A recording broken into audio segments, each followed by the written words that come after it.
Okay. What I found most is that most of the women I work with have really stuck in their mothering archetype energy. And it does correlate with the mother wound, and just how we're raised as women, like to give and give and give. So it doesn't have to be some severe mother wound. It's really just about an imbalanced feminine.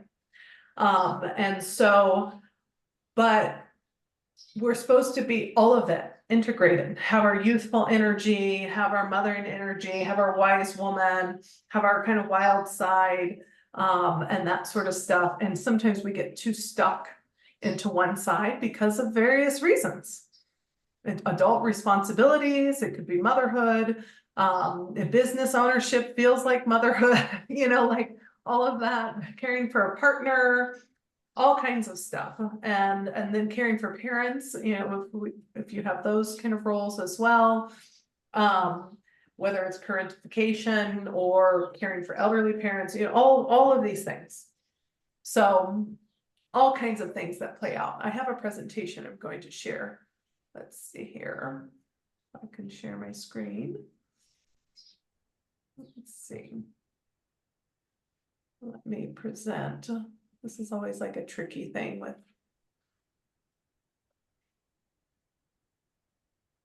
with Zoom. Let's see. Because then I can't see you guys, or maybe I can. We'll see. There we go. I can see you. Okay. Awesome. So this is just kind of to guide us and keep us on track and have a visual as well. But I want us to have some interaction and discussion around this, because that's what I like, how I like to teach and how I like to do things. So, this is the quote that Hannah has put out, and I just feel like it was just so profound. And I think it's Bert Hellinger. Hopefully, I gave the right credit there. And I think it's just so profound, because we dug into this on May 15th about like really, okay, wow, how this is affecting us, and had some great constellation work there. What we'll talk about today is what is the mother wound, and kind of have an understanding of core wounds. And Hannah, feel free to chime in as you'd like.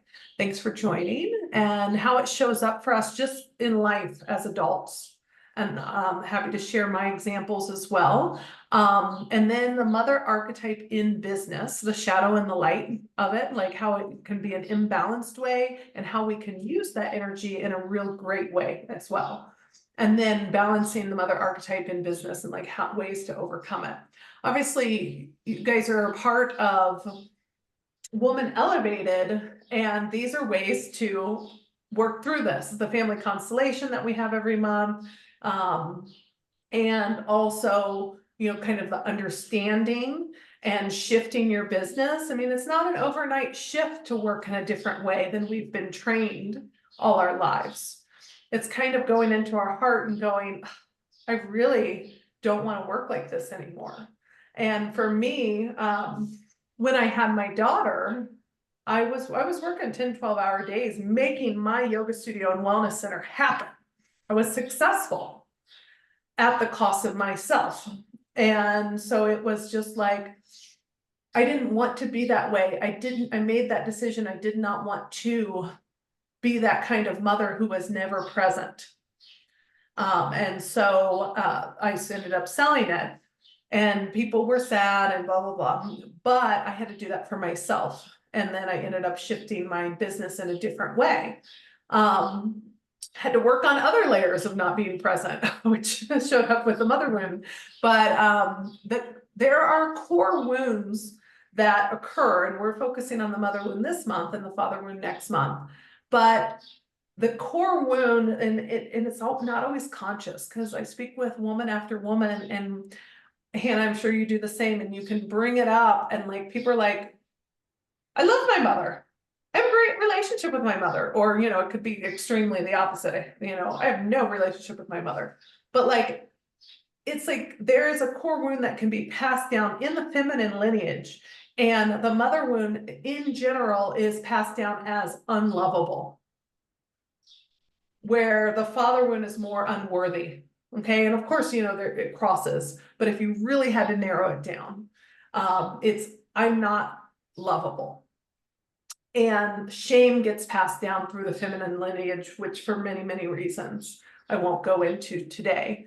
So if you have this core wound as I'm not lovable, I'm not good enough, and it goes into the worthiness too, of course it shows up in every aspect of your life, in your relationships, who you attract, the team you attract, the business you attract, the clients you attract, that sort of stuff. And you can be successful on a certain level, but at what expense?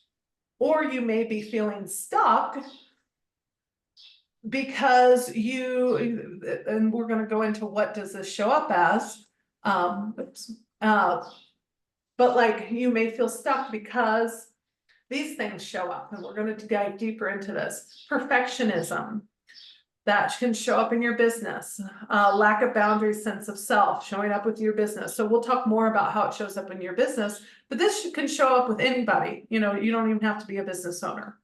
So, you know, it's that over-identification or dependence on your parents' approval. Becoming the parent, that was a lot of my thing. Like, my parents were young and I love them dearly. They did the best they could, but I had to be the adult. I had to grow up fast, and I became hyper independent, and you know, which serves me in a lot of ways, but it doesn't serve me in a lot of ways. And so working on shifting that. The perfectionism, where I think I've worked through some of that stuff. I was doing coaching with horses training, and I laugh when I tell this story because I had to take the horse through some obstacles, and the only instruction was, you and the horse need to go through this, like, it wasn't a real obstacle, but like this thin pathway together. And I was like, how the F do I do that? Like, can I get on the horse's back? No. And I was like, well, if we walk by sight, it's not wide enough. And technically I was supposed to lead the horse, I guess, but I was just like, and I did it, but I like, the horse kind of knocked some things over, and I was like, I have to do it again. I have to do it again. It wasn't right. It wasn't perfect. And my coach was like, Alyssa, just say it's fine. It's good enough. It's great. And it was like, oh, I'm still perfectionist in many areas, even though I've moved and expanded in many other areas. So it's like so funny how it comes out, especially in the work with horses. And that dissociation from our body, sometimes we don't even know until we do some practices, like the somatic practices, that we come back into our body. And masking, like putting out a different identity than who we truly feel. So that lack of sense of self comes out as we are someone else in the world. Like when I first started yoga, for example, I was a yogi. You know, it's kind of this thing, you know, you're a yogi and you're supposed to be like this, and you're supposed to be vegetarian, and you're supposed to be this. And it was like, and then I was like, I don't like being vegetarian. Like, I don't, you know, it's fine for certain people, but like you start to come into your own, and some people won't like it, and it's okay, including your parents. And so, but these are how it can show up just in our regular life. Can any of you kind of identify with any of that? Yeah. And always feel free to chime in, whether it's the chat or during our call. So I like to do also embodiment practices, because we can talk about all this stuff all day long, but if we don't actually feel, we don't understand where some things may be showing up. So for example, this is not the same as what you guys went through earlier in May, but for me, working with the family constellation practices, like, I have a good relationship with my mother. I would never in a million years thought I would have had a mother wound. Father wound, yes. That was more obvious. But it was the work that Hannah showed to me, where in some of the practices that we did, where I was like, holy crap, I am terrified of my mother. But logically, it made zero sense. Zero sense to my brain, because my mother is like the most loving, caring, gentle person. She's not that mother who like tears you down or anything like that. And when Hannah kind of shared about the break in the bonds, or these invisible forces that happen, it made me start investigating. And I realized that there was a break in the bond, and probably several, but there was a big one where my mother had a molar pregnancy, and she lost a baby in the fallopian tube or whatever. And they, for whatever reason, this still doesn't make sense, she had to go get chemo to prevent cancer and was away for a week. I thought she had cancer. I didn't know any of this until I started inquiring. And I'm like, who the hell knows who I was with? Because my dad could have also been in the Philadelphia shipyards in the Navy at that time. I don't know. I don't really know. But that's sort of where I pinned it. But it was all through embodiment and somatic practices that I realized I had all this fear pin up in my body. And not only was I keeping, and Hannah, feel free to chime in, but what it was like, I keep people at a distance, or kept, because I'm improving on that, but kept people at a distance and didn't even realize I was doing that, including my own daughter. And so it's like, wow, I had no idea. I would have never connected those dots had I not went into the body, because seemingly having a great relationship. So there's not blame on what a parent did or did not. That's kind of always like the first thing you go through, but it's not, it's just acknowledging and then repairing. And during this, and we're going to do it towards the end, so you may have to come back to the replay. I want to share kind of some things that helped me really feel that reconnection and reestablish that connection. Hannah, were you going to chime in? You came off of mute. Yeah, the clues that you're sharing, it's so indicative of that break in the bond. And so sometimes we might feel exactly what Alyssa said. I have a good relationship, it's fine. And yet we notice ourselves as hyper independent. We notice ourselves as keeping people at a distance. We notice it's almost like a way to protect the heart so as not to be dismissed or not to be set aside. It goes all the way back to the body holding that inner feeling of I'm not so sure I can trust this connection business. And so you're so right. Unless we get embodied, unless we go through the body, sometimes we can live this way for years and have no idea what's running us.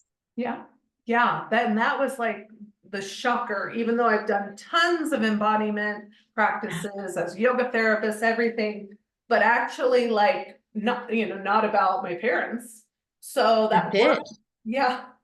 So that work that Joanna brings is just phenomenal, because consciously it's not there. Like, it is deeply rooted in the subconscious. And so and for me, because you all know I dance tango, and that is totally the barometer for me, because once I put that connection together, I could connect better in tango. Like, I'm like 95% there. And so there's one more layer left. And it is truly a protection of the heart. Like, I'll kind of explain more. So in homeopathy as well, there are a lot of remedies for heartbreak. And when I first learned about those, and this is kind of a little off topic, but it's like, we can literally be heartbroken, and it seems like PMS. It seems like anger issues, PMS, or just grief, or all of these things, which would make sense. But it can show up as all kinds of things that get labeled as, oh, well, that's a thing, here's a pill for it. And it's like actually deeper. And it takes time to uncover these layers. And that's one of the reasons we set up Woman Elevated like this, because the more you uncover these layers, out of your body, out of your energy field, and embody other things, the more your business starts to grow, because you start to magnetize things, because you are not carrying something that holds something away from you. Exactly. And I love that you brought that up because in our culture, we're just taught to push through. We're just taught to, yeah, you got heartbreak. Well, get all those things done you're supposed to do. And we don't have the intentional place of like, what is my body trying to tell me? And I've really learned if we can start to listen to the whispers of the body, we don't have to wait till the body is screaming. And so I just think it's so important. And of course, it's so interconnected with how our business grows and flows or kind of stops and stagnates. Exactly, exactly. So all the visible things are a reflection of the invisible and what's going on inside. So, okay, let's do our embodiment practice. And it looks like everybody has some time and space to do this. If not, you can come back for the replay. So we're going to feel the shadow and light of the mother archetype. And you may be like, I don't know what the hell you're talking about, Alyssa. So that's the whole point. I want you to feel this and embody this, and then we will intellectually go into it. So take a moment. You're welcome to close your eyes. You can do this standing or seated. And just notice, we're going to go into the shadow of the mother archetype and just notice what comes up in your body and where. When I say we're going to move into the shadow of the mother archetype,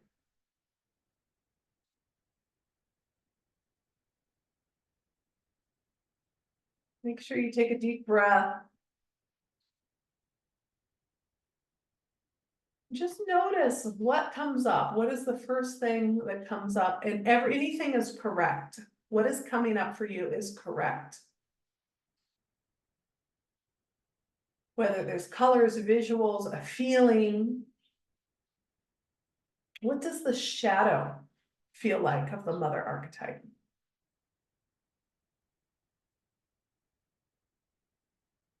And then now we'll move into the light, the lightness of the mother archetype. As you begin to notice in your body, where is that feeling?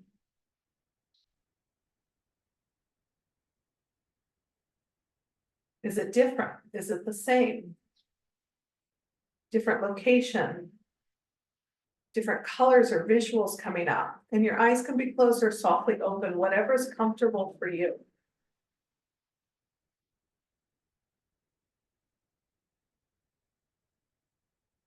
I want you to take a moment to switch back to the shadow and switch to the light and kind of go back and forth between the shadow and the light. And if this is new or a challenge, that's okay. We'll talk about that. And see if you can switch a couple times. And when you're ready, can you feel both at the same time in your body? And how does that change? How does the shadow and the light, because they both exist within us, show up when you concentrate your attention on both at the same time? What is the difference there? What do you notice? Take a deep breath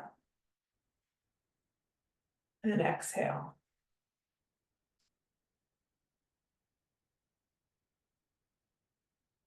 And when you're ready, you can come back, open your eyes. If you need to finish, go ahead.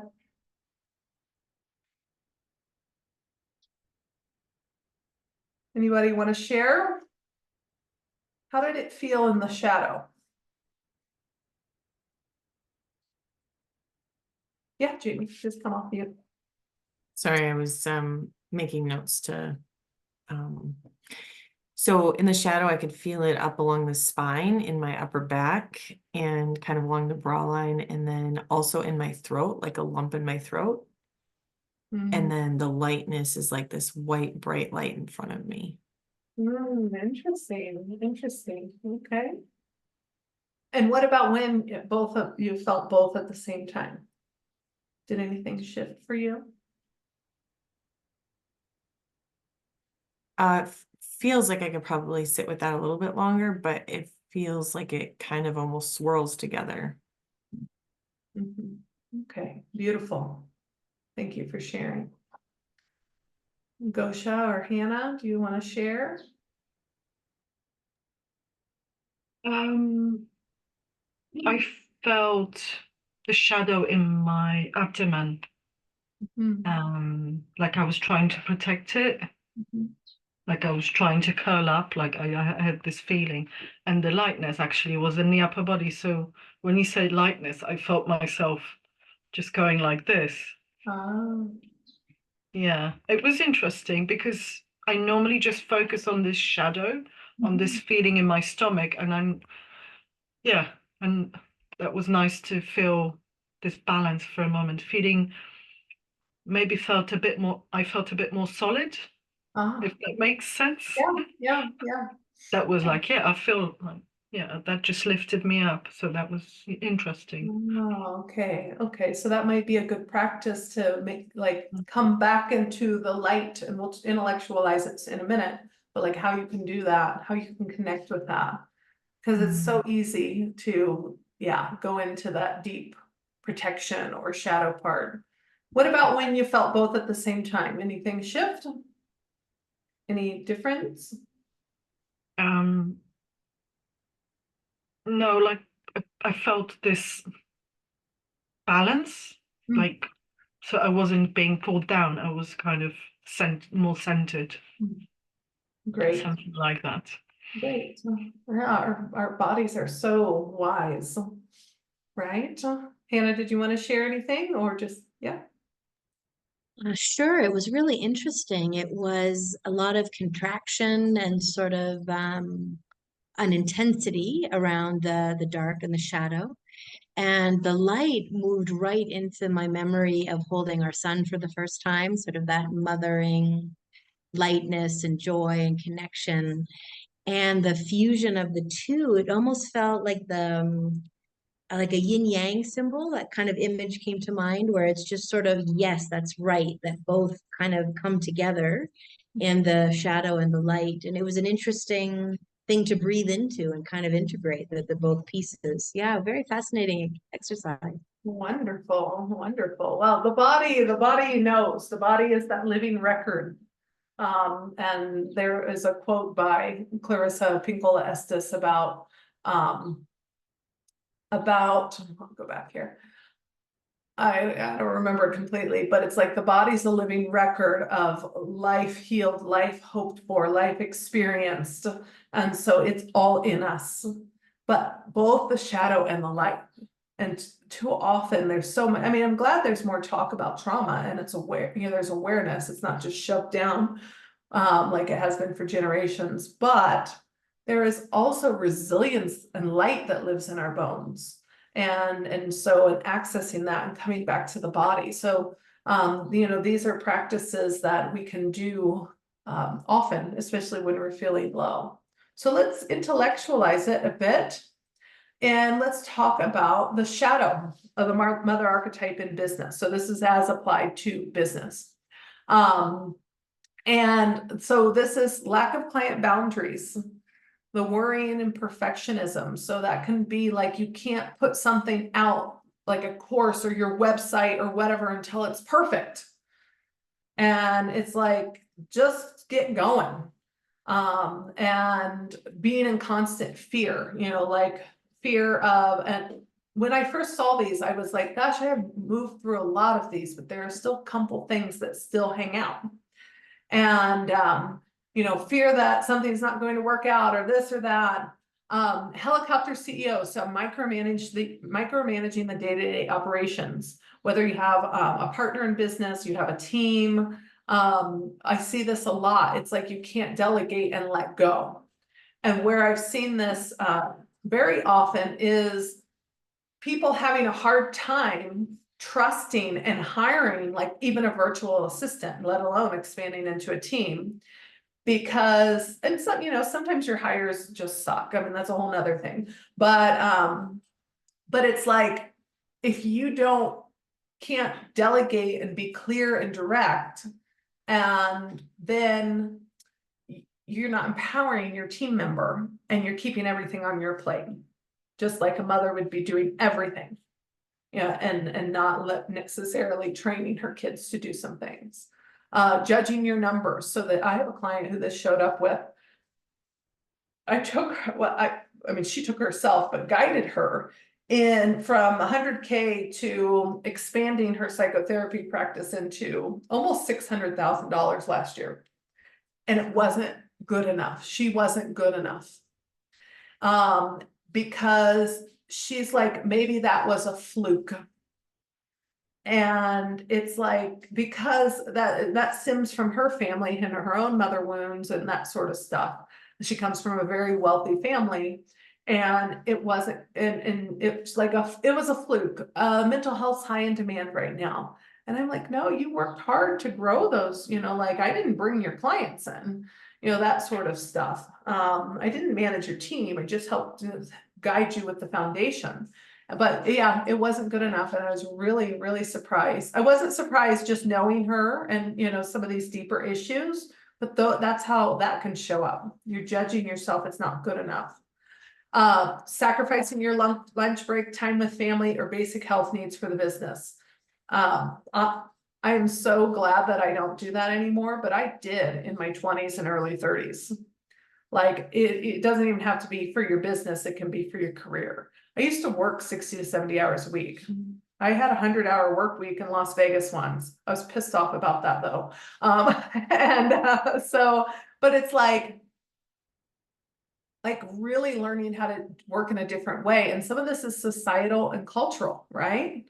How a mother should be, how a woman should be. And then it's ingrained in us, and we have to be the ones who go, no, I'm going to take time for this. Prioritizing the business over the lifestyle. And just like I kind of mentioned, no success is ever good enough. Okay, so that's why it's important to celebrate successes. Because even if they're little, because we have this striving and driving and the masculine energy going on, and we need to be like, just like the horse obstacle thing for me, like that's enough. That was great. Good job. Because leading a horse in general is hard. Like making a horse do something you want it to do, that's hard enough. And then actually making it go into a straight line is good enough. So that's why it's important to have, I think, to also have community who will celebrate your successes. And we'll try to weave that more into Woman Elevated, because I think it's really important. Those little things, whether you had a good month financially, whether you figured out how to create the life of your dreams, or you're making a big move, or you might have seen I got published in Forbes, like randomly, like those things need to be celebrated. You got a new client. So we'll try to make some opportunities to celebrate that more as well. Any questions? I think that's a great idea, Alyssa. Yeah. I think as women, I can see myself in that. It's like, yeah, that happened. Okay. And the next thing, instead of really cultivating the win energy and kind of using that as a next step in momentum, I think that really is more working in the feminine. Yeah. And even the celebrations of where we notice, even this list is really great of, oh, hey, I was able to delegate that and I didn't worry about it. I actually took it off my plate. And isn't that a huge win around just interfacing with business differently and in a lighter way and a more enjoyable way? Exactly. Because then we stop like pressuring ourselves. Oh, what's the next thing? I gotta do the next thing, and that sort of stuff. And which goes into I'm not good enough and plays out here. So, or I let that go. It didn't have to be perfect. We went out, we launched without perfectionism, and it totally worked, that sort of stuff. Okay, and then, like, here's the light, which is more about balance. I mean, those are just terminologies. So the light of the Mother Archetype shows up in intuition informs your marketing. So I'm going to be talking to Shauna tomorrow about content creation and marketing and that sort of stuff. And it's like, not everybody has to be on social media. Social media is a long game for marketing. If you hate social media, if you don't want to do social media, you don't have to do social media. And we might sometimes do some soul marketing as well. quarterly soul marketing, where we're like, what do you really want to do? Because there are tons of ways to do marketing.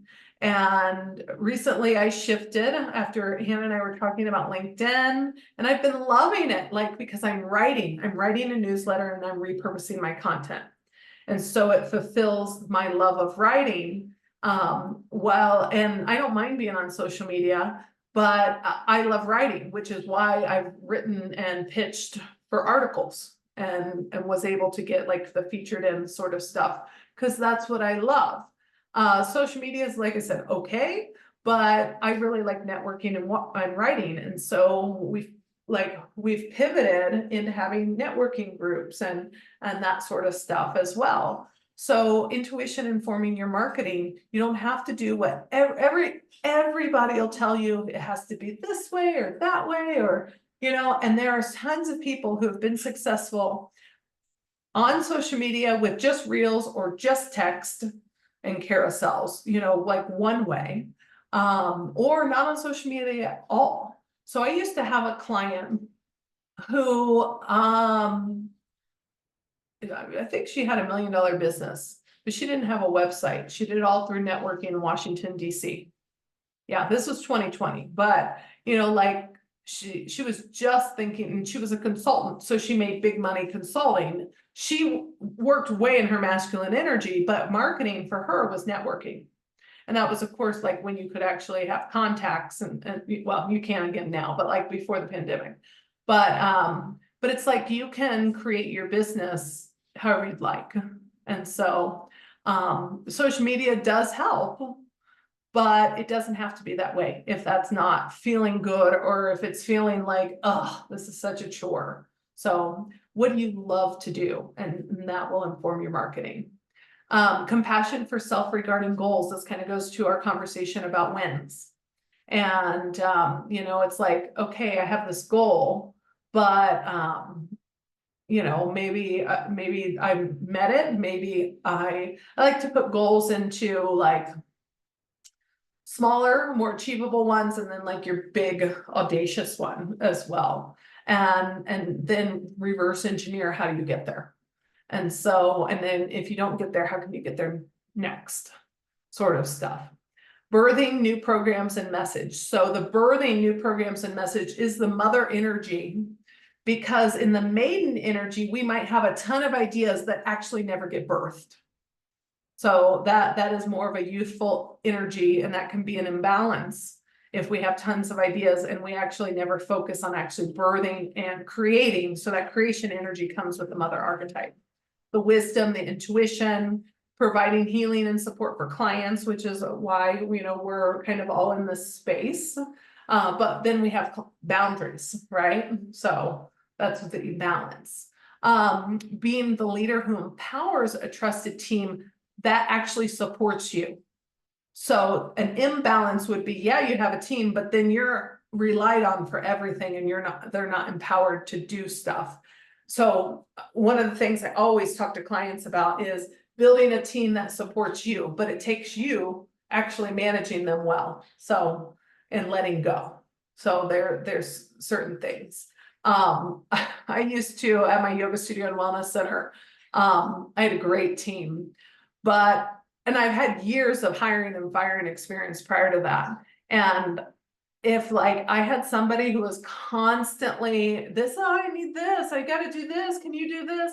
I was like, goodbye, because I needed a team, and I wasn't a jerk about it, but like I needed a team that supported me so that I could lead the business and have the life I wanted as well. And so I think that's really important. Hannah. But you're kind of reminding me as you share that, Alyssa, that it's a similar dynamic to having to be what we call in constellation work, the big one in the family system. And so even in our leadership with teams, it's very much, it's almost like an encoded way of being in our body. And so as a 2-year-old, as a 7-year-old, if I'm the big one and my parents look to me, it changes the way our brain kind of hooks up and wires up. And so now we go into our own business and we've got all these ideas and it feels very motherly. I like how you said that, the birthing new programs and these new ideas. And we're bringing on people to support that vision, but we don't know how to get out of the big one. Mhm. And this shows up in romantic relationship as well. And it's incredibly damaging because there's no way that the other person can support you or have your back because you're in the lead in this sort of masculine bracing way. And so learning that, I guess, team management is probably the best way to say it. That's a whole other level of mastery too. This is such an important piece you're bringing up. Yeah, yeah, and I mean, and how you're sharing it, like it's allowing us, it's relying on someone and allowing you to receive support, which then can be rooted in mother or father wounds, especially the mother wound. And so we have to learn how to allow that, and then that plays into our business of in the hiring process, in the team process, and moving out of that big one role. Then of course in relationships too, but it's like, yeah, we have to actually be the ones who go, no, I need help and this is what I expect, like in that help. And then that informs your hiring, partnerships, that sort of stuff. And it's something to learn. I mean, obviously I didn't go into business knowing this, but I just got to a point where I was like, I'm tired of doing everything, even though I still did a ton. And you start to chip away, but on my yoga studio and wellness center, my daily operations ran without me. I did not have to be there. And so it's really interesting. But the first person I hired for the front desk was like, oh, we need this for the break room. We need that. And I'm like, I know, let's just freaking operate the day to day. Come on, just keep it going. I don't care about a dish drainer for the break room right now. Like, that sort of stuff. But that's also how I operate as a manager. I'm like, I like to hire people to take initiative. And so sometimes you don't hire the right person. Nourish and nurtures yourself first. And setting boundaries so you're not always on. So this is, like it can be things like, because it can show up in an imbalance of I'm always available. I need clients, so I want to always be available. And so you can set boundaries so you're not always on, you can still be available. But like I turn off my phone at night. I'm not always available. And that's so I can be with my daughter, because it's so easy to go down that rabbit hole of being on your phone and doom scrolling memes on Instagram. I do that, but and then like with my clients, I rarely answer on the weekends. Sometimes I do, but I kind of make a point of like, this is not what I usually do, because it's such an easy creep of, oh, we are always available. And so you have to kind of reinforce that. And then the same with, my work days and that sort of stuff. So, you have to set those boundaries so that you have time for yourself. And then the trust goes into what we were just talking about, the team, like trusting that someone will have your back. And there is, when you go into the space where you start to expand and have team members to execute, that's a whole nother different level of excavation within, your things that you've got going on inside, and learning to trust and delegating and management. That's a whole nother level. But you have to trust that someone will come through and support you. But you also have to be in the hiring process, know what to look for. So that's a whole nother practical magic for business session. If you guys are wanting to do that at some point, let me know. And, oh, I'm sorry, I didn't see any chats. Let's see. Oh, sorry, Jamie, I didn't see it. Okay. I'm so glad that you now live in the light list more. Yeah, compared to 10 years ago. I'm so glad, because, and there's still maybe one thing or two things, because like, that's like, oh, but you've made so much improvement, and it's so, so important for us. And we're always just chipping away at that, right? We're always just, these are reminders of how do we come back?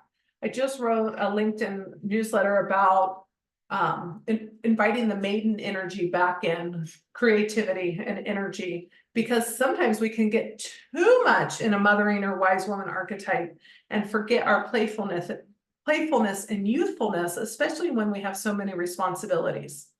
So all of them are so important for different reasons. Anybody have any other comments, any questions?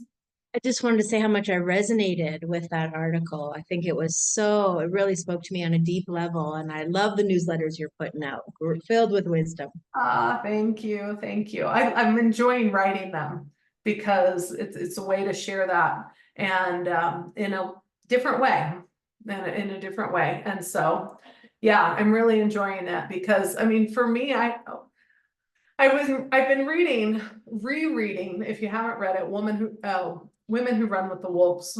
But it's like core book for me. And I've read it before, and I've decided to reread it as I start to cultivate my playfulness again and creativity after being a single mom for 4.5 years, and really talking about the life-death life cycle and dancing with Lady Death, Dama la Muerte. And it's like, that's life because it's nature. So things come to life, things, they don't always literally die, but like they can go away, and then they come. When there is an ending, there is always a new beginning. And so it's like there's this beautiful thing of motherhood, but then it's like exhausting. And then you start being only in this adult responsibility, whether you're a mother or not, doesn't matter. It's like, and then it's like, wait a minute, I can still have fun, but I don't need to be so attached to what it was like in the past, but I can integrate some things that make me feel alive again. And I know Hannah and I have talked about these things, like we just need to have some more fun. And then I have a client who, that's what we were talking about. We were talking about her stepping into a different stage of her life and she wasn't completely selling her business, although we talked about that, but like getting everything off her plate because she was tired of doing the mundane administrative things. And she wasn't doing anything that was fun for her anymore. It was just sort of like life got in this routine, robotic thing. And so it was like, when you felt most alive, what were you doing? And so, okay, and here's your home practice of like, how do you put that into your schedule again? It can be as simple as that. Jamie? Would it be okay if I share? Yeah. So when I was working in the family business, and for a while it was 7 a.m. to 7 p.m. kind of stuff. And then as I started to work on myself and kind of realize, hey, I'm not doing anything that's fun for me, I realized that I would come home from work, typical time, like, okay, now I'm doing better, setting boundaries, quote unquote. And I would be exhausted pretty much as soon as I walked in the door. And I realized that the reason is because I didn't have anything fun on the schedule.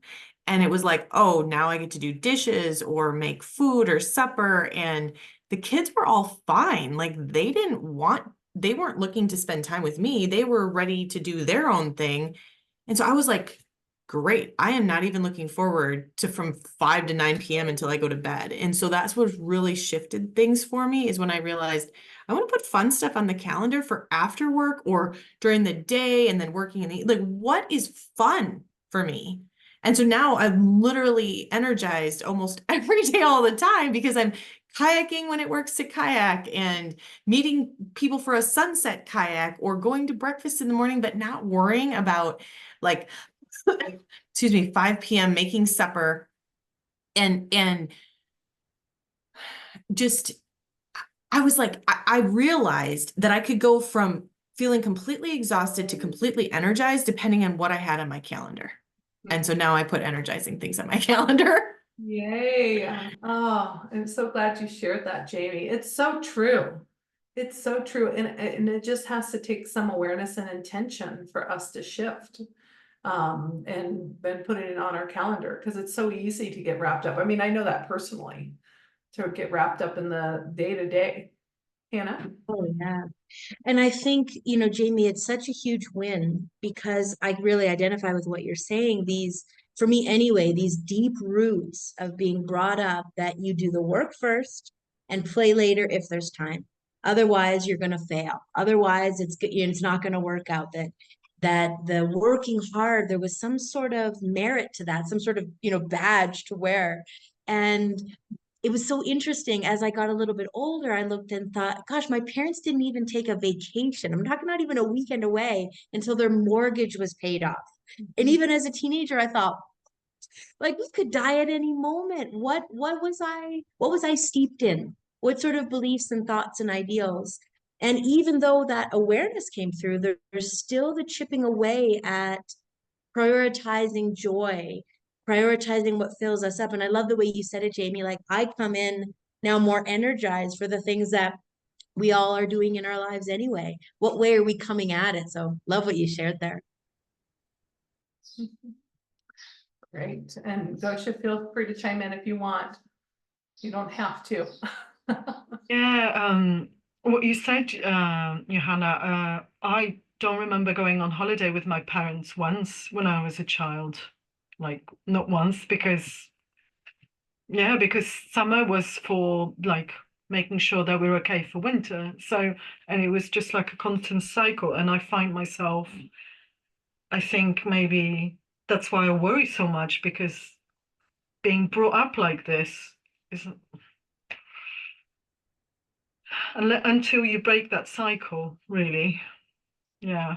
And it's so deep, Gosha. It's this inner emotion, inner reference point is the better word. It's bigger than emotion of how we respond to even the opportunities, let alone the challenges.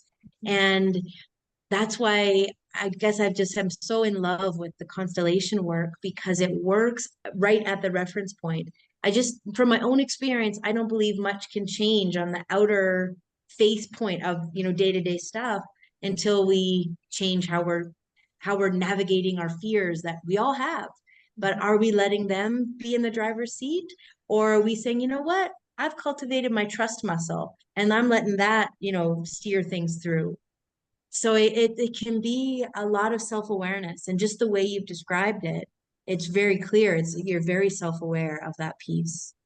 Yeah. And yeah, I'm trying to, it's really hard to shift, especially the fear part, because it seems to be still running me very much, and the trust and the letting go. Also, I was, somebody was doing a session for my company today, and I was just so afraid that it's going to go wrong, that I was like a bag of nerves since this morning, unable to let this go. And then she logged on and she started doing, it's like, oh, I can relax a bit. Just letting go of that. Yeah, just letting go. Yeah. It's so If it's hard. okay, Alyssa, I'd love to just sort of share a little exercise that, because I think we can all identify with what Gosha is Fine, yeah. explaining. Yeah. So the next time this happens, because there'll be a next time, we're all human beings with deep, you know, patterned ways, would be to place a hand on where things feel tight and nervous and the awareness, I can't let this go. And I want you to bridge it to maybe even the childhood connection with, okay, it's summer and we're getting ready for winter. And in the winter, we hope we have enough to make us to summer. That sort of encoded survival, what if there's not enough energy that sits in the body experience of young Gosha. So that it's almost like Alyssa's earlier exercise, where can we hold the shadow and can we hold the light? And what if we bridge the two? There's something about oppositional energies and integrating them. It's almost like when we stop holding them as opposites or what I should do or what would be good, it collapses them. And the body can then metabolize how it sits in us. But we're not able to do that unless we can actually identify, okay, where is that nervousness that I can't let it go, or that I hope that person doesn't mess up the thing I've passed over to her. And so we've got to hold that in the body. and then kind of reach back and grab that feeling point of what it was like to be that little girl. Hey, my friends are going on vacation. When do we get to play, mom and dad? And being able to hold both in this place where it's almost like with reverence and respect and understanding, you say to your mom and dad, I'm going to do it differently. The truth is, winter after winter, summer after summer, we were okay, even through tough times. And I want to be able to not come from that place. I want to be able to come from joy and choice and filling myself up first before the worst case scenario thinking wants to pull me under. And so see how that goes. You give that a bit of a try. That sounds wonderful. Thank you. And I have to go this Okay. morning. I just wanted to share that I'm actually going to do something fun because I meet up with my friends once a month and we go to a new restaurant. It's like a dining club and it's been going for 30 years. So, Wow, that sounds amazing. Awesome, yeah, Gosha, I'm wonderful. really excited. So thank you so Step much. into the light. Yeah. Lovely to see all of you. And I'll watch the rest of the session when I get a chance. Take care. Great, Take great. care. See you again later. See you soon. Thank you. Thanks. All right, thank you for sharing that exercise. I think that's important to connect with all of those. It's one of the reasons why we're doing this together, you know, is sharing those the complementary work, because it's helped me so much. And having done many, many different things, after we went to a tango festival and one of my teachers, her shoulder was hurting, and she was like, someone massaged it, it's not better. And I was like, because it's not the shoulder. And I talked to her a little bit about emotional stuff. I said, I don't work on people anymore, just friends and family. But I did Thai massage on her and her hips and legs. And she's like, it's gone. And I'm like, because it's your hips. And so I said, that's the victim where it hurts, is the victim, not the cause. And so, but why is it hurting? That's the underneath. And so that's when we have to do somatic practices, you know, and really like connect with I like the story underneath the story. You know, I like to say that. And so I think it's so important to come back to the body, because we can talk about all these things and it's good these things bring awareness, but until we actually come into the body, brings greater awareness, but that's where the shift can happen. So, all right. Okay, so, you know, the ways to, besides some of the things we've already kind of discussed, obviously family constellation, these somatic practices, the one Hannah just shared, it's a constant learning how to mother ourselves. And, you know, and it seems like we're all doing that better and well in some ways. And it's really important, especially as women, men too, but they have to learn to remother in a different way, most often than not. But especially as women, like there are these things we needed or we need now, and we have to learn to mother ourselves, and that means nurturing and nourishing ourselves. And so I would encourage you to journal. What are some ways, and you can journal this or just intentionally, like Jamie, you talked about making your kayaking dates. Gosha's going to a restaurant on her dining thing. I love to dance, you know, those sort of things. But like, what are 2 ways you can intentionally nurture and nourish yourself as the mother you always needed? And it doesn't mean that your mother didn't give you some things, but there may be some things that you weren't able to get that you need. And you can also think about ways with your business. So if you're like in Gosha's case, learning to trust and hire the right people too, so it's like a 2-sided thing. So like sometimes we can hire the wrong people. And then that is something about us, like really knowing what we need and trust. And sometimes we can hire the right people and not give them the capacity to actually support us. So like there's lots of layers there. And I had a client who she would, this is how her mother wound played out. She would hire a couple younger therapists, and then she would hire maybe one or two older therapists because she thought she should have older therapists. She was mid-30s. And then she would always ask the older therapist to like approve her ideas, like get input and approve her ideas, because she needed like their approval. And I called her out on it. And it was just, and she knew, she was like, yeah. And it's because she was always seeking some approval. Her mother, she was really raised by a nanny full time. Her mother raised her two older sisters, and then some things happened and she really wasn't there for the two younger ones. And so it was just like she was just still reaching out instead of stepping into her power. And she's doing that in many ways now, but stepping into her power as the CEO and trusting that it's that self-trust, trusting that she could run the business. And, you know, and she had me as a coach if she needed guidance, that sort of stuff. So it's like, this can play out so much in our business in so many ways. And that's just another example, but we have to mother ourselves, and nurture. So like I said, I love to go dancing. I do go to dinners once or twice a month. I get invited to stuff all the time. I can't do everything. But what I'm intentionally trying to do is, besides my daily stuff, like this morning I woke up, I did my meditation, I did qigong, you know, and then took my daughter to school. But and I'm doing a little belly dancing and then tango and that sort of stuff. But like I'm trying to go do something other fun, whether it's a different type of dancing, going to a live band, stuff that I don't normally do. And one of the reasons why I went to a tango festival, and then I got to meet people from all over Mexico and San Diego and that sort of stuff. Like that was a different kind of fun. It's not a fun I would do all the time because we danced till 2 a.m. and then went out afterwards. That's an exhausting fun, but it was really fun to do.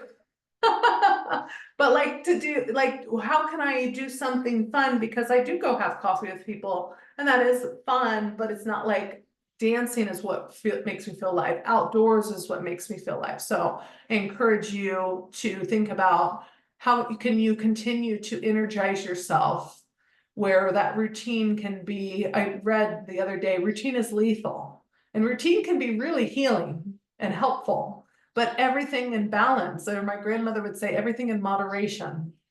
So, you know, that sort of stuff. So routine is really helpful to keep us in balance, but it can also keep us in the mundane. So how can we really cultivate the maiden energy? And I love, Jamie, what you shared about coming home and being exhausted because it was just so routine. And I can certainly relate to that. And it's like, you do your work, you cook dinner, you go to bed, you get up, do the same thing next day. And how can you mix that up and nourish and nurture yourself? Because that's the key. Because you can put something else on your plate that's not nourishing and nurturing. So making sure. So one of the things that I did once I was aware through Hannah's sharing and family constellation practices, that I had this disconnect from my mother that played out in pretty much everything, and then really showed up in tango. Like I wouldn't have realized a lot of things had I not have to like dance closely with somebody else.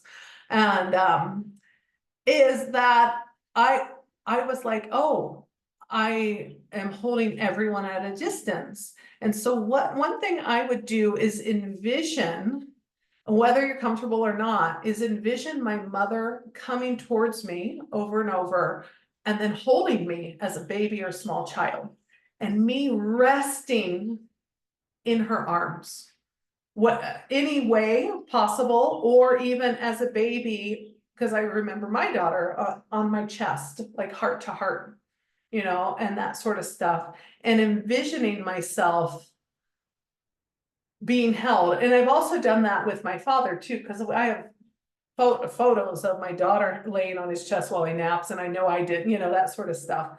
But I had to work through the mother stuff first. And that was really helpful, like feeling that little child that I was, or baby, or both. I've played around with it, and being held and allowing myself to be held and nurtured, and then relaxing in the space, especially in the heart chakra area, of heart to heart with my mother, and a good practice with the father too.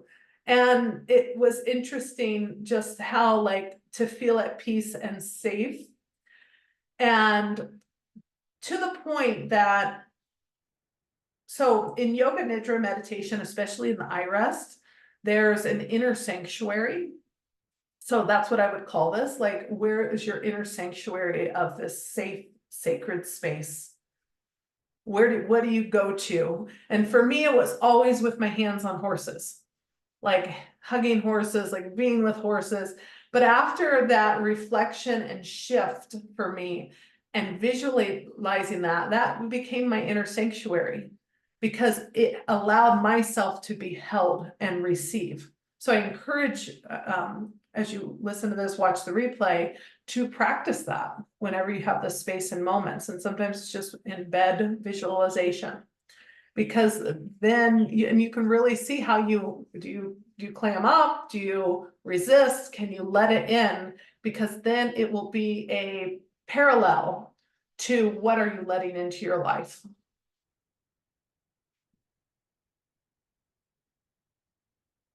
Right. Okay. I just happened to see this, and I thought it was really, really important to remind us that, mother wound or not, if we feel uncomfortable resting, society teaches us, our family survival mechanisms, how Gosha mentioned, like summer was getting ready for winter and that sort of stuff. Like, and then it's really directly tied to our worthiness and our lovability, and in case of what we're talking about today. And so, and it's always kind of an evolution, layer by layer, of how we get to these places. But all of these practices, all of these trainings, constellations, somatic exercises, those sort of things are all ways to get us to a deeper space. And we're all doing that layer by layer. Okay, so next steps are those 2 intentions to nourish and nurture yourself for next week and beyond. The somatic practices that both I talked about, letting your mother hold you, laying on your mother's chest, those sort of stuffs, repeating the shadow and the light and integrating that, as well as the practice that Hannah mentioned, and bridging the feeling and the past experience. I thought that was beautiful. And this is something I talked about in the last training, but always, who or what is holding your big masculine container? Like, who's holding you? And it can be spiritual, higher power, or it can be a partner. It could be, like money's the energy of being provided for, those sort of things. Who is holding you? Because if we're imbalanced in the mothering energy, we are honestly taking on, we're that big one. And when we're trying to do everything, and we have to come back and let someone hold us. And even if it's just the somatic exercise right now, that's something. And I wonder too here, Alyssa, could it also be maybe like our systems and our processes that keep things moving in our business, so that we're not having to do each step? So that could also be the resting container. Exactly. Or your team, or yeah, exactly. Because oftentimes, I was thinking about this, my stomach was upset for like a week.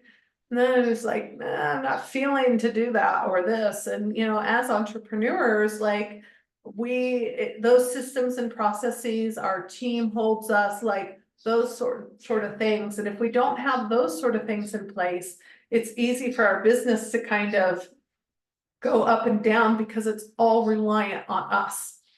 And that's heavy in the mothering energy. And so how can we delegate?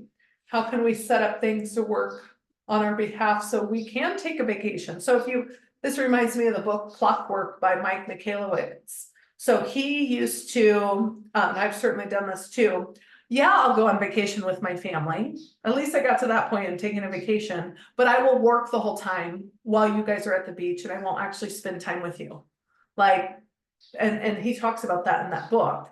And so I'm laughing because I remembered like 15 years ago going on vacation with like a backpack full of all my work and like, we're camping, but I'm gonna get this done, you know? exactly. And so, I mean, like, that's one level, right? And then the next level, he realized I need to set up systems and processes within my business and a team so I can go. And the goal was a month vacation and totally check out because everything's working. I mean, you know, so it can be smaller goals, of course. And like, that's my dream. I could probably do it, but I haven't set myself up yet. But, so it's like, you know, so that you're like actually spending time with your family, but we've all done that, right? Like, yeah, well, we're going on vacation, but I'm going to take my laptop and I need Wi-Fi and I need to be connected and that sort of stuff. And then you're not really present and you're not really there. So great example. I'm glad you mentioned that. So that's a great book about setting up your company as you expand. And hopefully Gosha will listen to this and hear that. But yeah, it's really, really, there's so many layers, right? And so many layers. So we need to celebrate those wins as, you know, as we decide to take a vacation, as we decide to delegate and trust, as we decide to let something go or rest into something.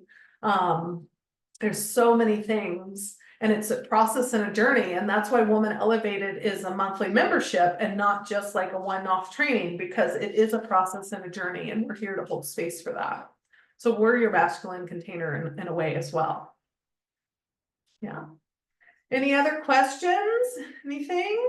Let's see. Did not check the chat. Let's see. Routine is lethal. I know I read that the other day because I have friends who are here who are going to they're planning, trying to arrange everything to take an RV across California or whatever, because they're artists. So like routine is really lethal for them. And they host some art residencies and they're like thinking about like, how do you like, come on, thinking way out of the box. How do you come in an RV with us and do your art residency while traveling in an RV? And which also gives them a chance to get out of their routine. Like, so thinking outside the box. I just met them this past weekend and it's so inspiring to hear what they're planning. And it just got all my idea kind of that it can look so different. And I think we get into our track, which is routine is lethal. And we might forget, oh, there's this option, there's this idea.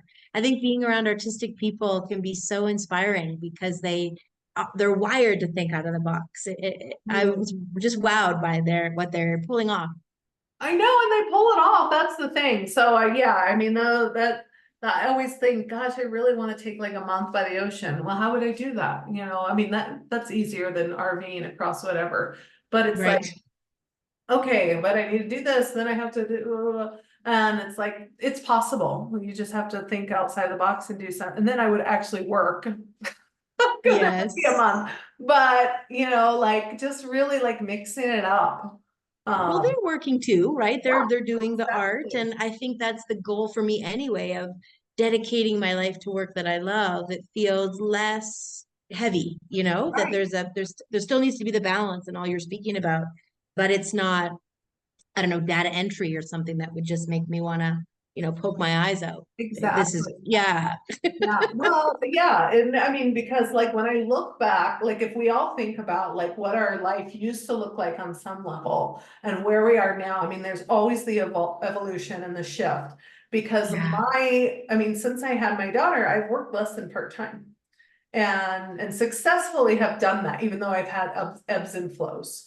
And I have a flexible schedule. Like there is nothing holding me back from going. I know Jamie had to jump off, but Yeah. nothing holding me back from going to the beach for a month except myself.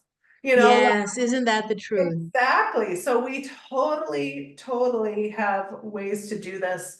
And you know, it's sort of like going to the festival. I was like, I don't know if I can do it. I don't know if I can find somebody watch this week. It's first time, and it all worked out. And I'm so glad it And a did. last minute, like, I'm gonna do this, like, decided on Monday and then left for the weekend, that's not me. Like, I mean, not my normal, but is me. Yeah. But it shows you how much you shared, how fun it was, how much it inspired you. It's so your thing. And it's that piece of that Jamie was sort of prioritizing. What is that way I get filled up? What is that way I feel so inspired? And then you come back into your week, a more present mom, a more dedicated professional side. Like it just is the way to keep everything going. Exactly, it is true, because, and that's why, like I said yes to that, for example, in this sort of like, okay, let's go. I have no idea where I'm staying, even though I'm told I have a bed room somewhere, like literally into the unknown. And it was great and worked out. And it was more of like a Mexican way of like doing something. Yeah. And it was really interesting. And I think we all need that, which inspired my newsletter that I wrote. So, yeah. Well, it was great for me to read. And I think it's interesting to come to a new culture where it is more last minute, where it is more spontaneous, and to go, oh, I can let go into that and it works out. You know, it's another level of living differently. It is. I turned off. Yeah. No, I just turned off the screen share. Okay, I'm turning off the recording.